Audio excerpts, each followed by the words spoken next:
เกิดอีหยังขึ้นในเมื่อน้องอาอายไปพบน้องใบบุญอยู่ที่ห้างกำลังเปิดหมวกห้องเพลงน้องอาอายทนบ่ได้เอามาไล่ไปให้พร้อมแจมห้องเพลงน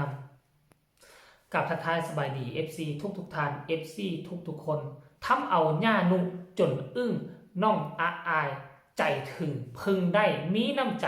ใจดีใจงามได้มาแล้วก็แบ่งปันคนที่ด้อยโอกาสเหตุการณ์นี้เกิดขึ้นเมื่อใดบ่ฮู้แต่ว่าเจบ่เล่าหาก็เห็นมือนี่ตอนเศร้าท่านผู้ชมอาจจะเกิดมาโดนแล้วหรือว่าเกิดมาเมื่อวานนี้ก็บ่ฮู้เพราะว่าขั้นกรณีว่าหาก็เกิดมาเมื่อวานนี้น้องใบบุญบ่น่าจะไปเปิดหมวกห้องเพลงหรือบ่หรือว่าจังใดน้องใบบุญปัจจุบันนี้ไปประจำอยู่ทั้งวงแล้วบ่หรือว่ายังบ่ได้ ไปประจำอยู่ทั้งวงเถื่อไปบางครั้งคราวและเวลาที่เหลือหากมีเวลา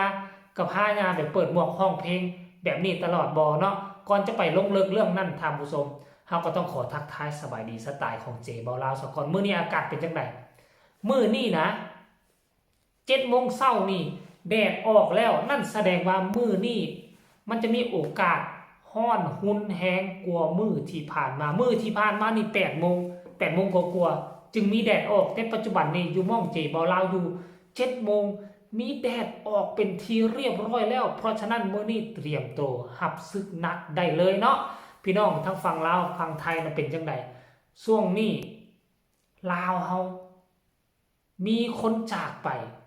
มื้อละคน2 คนมื้อละคน2 คนเพราะเหตุการณ์ไฟไหม้จงพากันมีสติระมัดระวังตัวไผบ่อยากให้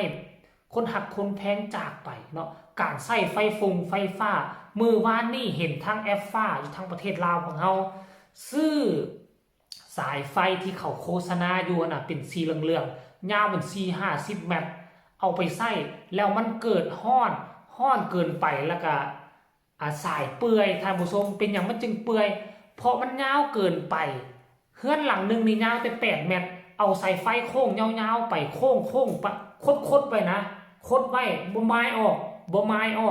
คดไว้เวลาเอาไปเสียบใส่ไฟฟ้ามันเกิดความร้อนเกิดความร้อนแล้วมื้อนี้สายไฟมันกองกันอยู่น่ะกองกันเป็นม้วน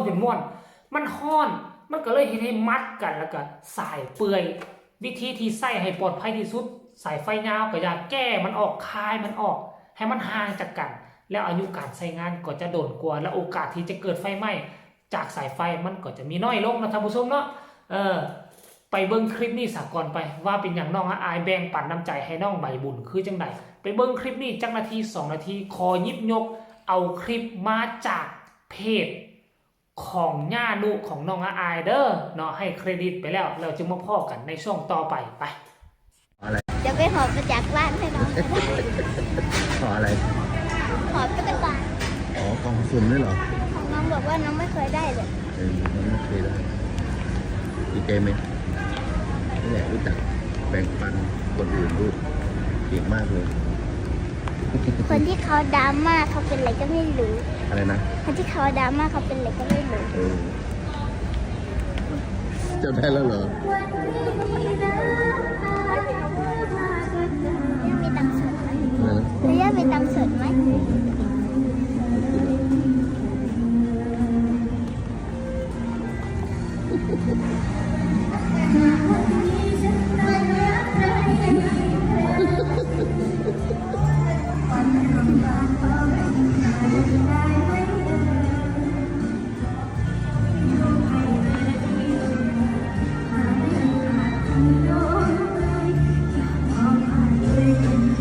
ตอนเย็นไปไหมนี่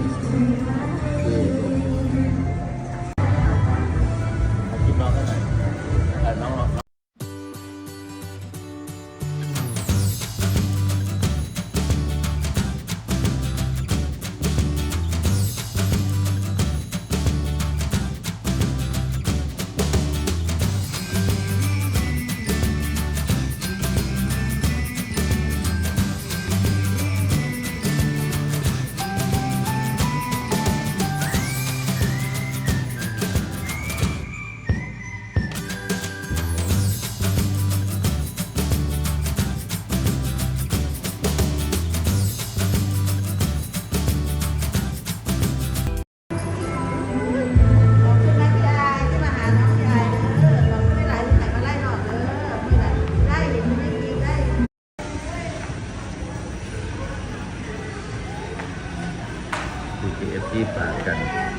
กเนี่ยเราไม่เคยกิน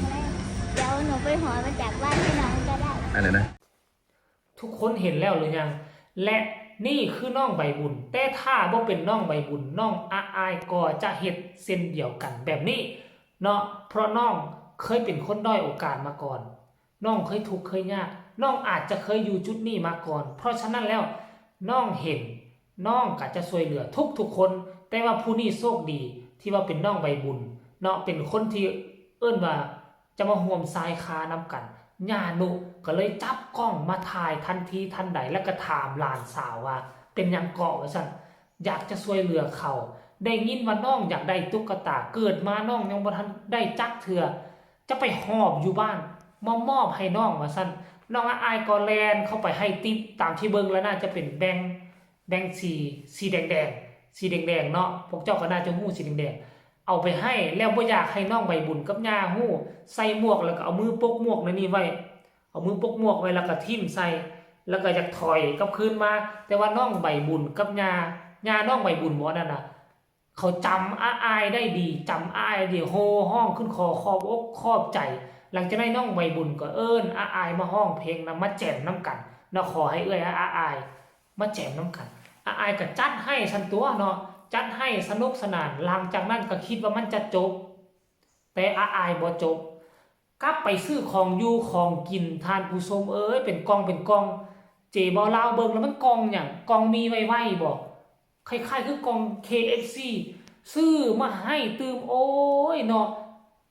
ซื้อมาให้ตื่มอันนี้แหละเฮ็ดให้ญานุอึ้งญานุจนจับกล้องมาถ่ายบันทึกไว้แล้วก็อึ้งญานุก็ว่าดีแล้วลูกว่าซั่นเด้เฮาได้มาเฮาก็แบ่งปันมีคนให้โอกาสเฮาก็ให้โอกาสคนอื่น